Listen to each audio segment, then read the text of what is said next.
I like to share a story that is painfully funny. And I think as I share the story, you'll understand why. When I was living in Brooklyn, New York, a little town called Coney Island, back in the 50s, people were not afraid of one another. People trusted each other. And we lived about maybe a mile and a half away from the movie theater. So on Saturday, my brother would want to take me with him to go to the movie theater. Quarter, 20 cents, I can't remember how much it was. Wasn't very much money. So he convinced my mother that he would take me to the movies. And my mother said, now make sure that nothing happens to Paul. You have to realize, my brother's 5 years older than I am. He was 10 years old, I was 5. That a 10-year-old third grader would be responsible for his brother is pretty much beyond belief. But back then, it was like normal. He pretty much did it every week. So we go to a matinee. We walk there. It seemed like it took forever to walk there. And we watched the movie. It was always a double feature. Not just one movie, it was a second movie. So we spent felt like the whole day there. And then we come out. So we come outside the theater.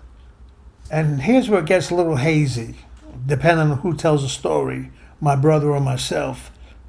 But since my brother's not here, I'll be the one telling the story.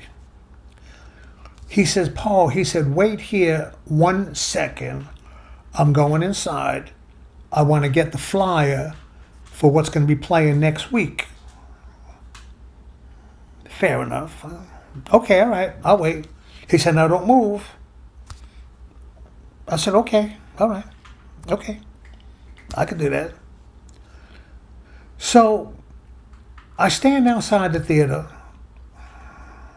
for what seemed to be about somewhere between 10 and 15 minutes. Remember I said, here's where it gets a little hazy. My brother said he was out in 7 seconds. But for me, it was like 10 to 15 minutes. He's not out yet. So I start walking around looking for him, walking up and down the street. And then I realized I was getting further and further away from this movie theater. I'm 5 years old. And I started crying. Yes, I was crying. I hate to say it. Call me a baby. I was 5 years old. I was a baby. I was 5 years old. I wasn't even in school yet. A nice lady came up to me. She says, Sonny, are you lost? I said, well, yeah. I don't know what to say. I imagine I am. She said, what happened? I said, my brother left me. He just left me. He went and he left me. She says, well, what's your address? I said, I don't know what my address is. And I wasn't lying. I did not know what my address was. She says, well, do you know what your phone number is? I said, well, I don't know what my phone number is either.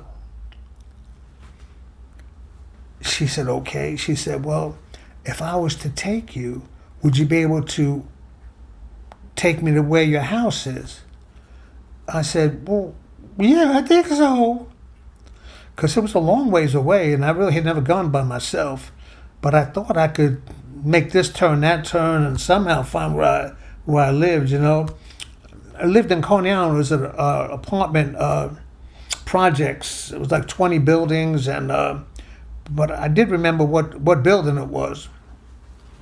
So again, what seemed like forever, walking home, the sweet lady was holding my hand. Today, I would know it was nobody would have ever found me. But back then, it seemed okay. So she takes me up to the second floor where my mother, where I lived. She knocks on the door, and my mother opens the door. She looks at the lady, looks at me, and she says, "Where's Vinny?" And I said, "Mom, he left me. He left me at the movie theater. He just left me." She said, what do you mean he left you? I said, well, he went inside to get his name, and I never saw, I didn't know what, and I went to look for him, and I didn't know where he was. And this nice lady took me home. She said, you left your brother at the movie theater? Well, yeah, I did. So she thanked the lady. She had me come and sit down on the couch and wait for my brother to come home. Again, for what seemed like an eternity. I hear a little rap on the door. My mother goes to answer it. I'm still sitting on the couch, and I hear my brother crying. Mom, I'm so sorry. I lost Paul. I lost him. I could looked all over for him. I don't know where he went. I told her just wait outside the movie theater and I'd go right there. And then when I came, he was not there. I don't know where he went. I don't know where he went. I lost him. I don't know. I'm so sorry. I lost him. My mother said, Vinny, and that's all right. He's right here. My brother went, what? She said, yeah, he's right here. So, a nice lady took him home. Well, my brother almost beat up my mother to get over her, to get to me, to give me what could have been the beating of my life, except I hid behind my mother. I kind of ran very fast. I was never very fast, but at sometimes when I'm being chased, I can be faster than at other times. Anyway, I'm here today. It's a few years later. I did find my way. My brother and I, we still talk to one another, though we have a very, very different telling of this story. Very different. And the truth of the matter is, I don't really like telling a story in his presence because there's a little bit of fussing. There's a lot of emotion still there. And I don't tell it. That's why I'm telling you. And Vinny, make sure you're not listening to this. Do not listen to this story. All right? I love my brother. He still loves me. Even regardless, after all these years. God bless you. Have a great night.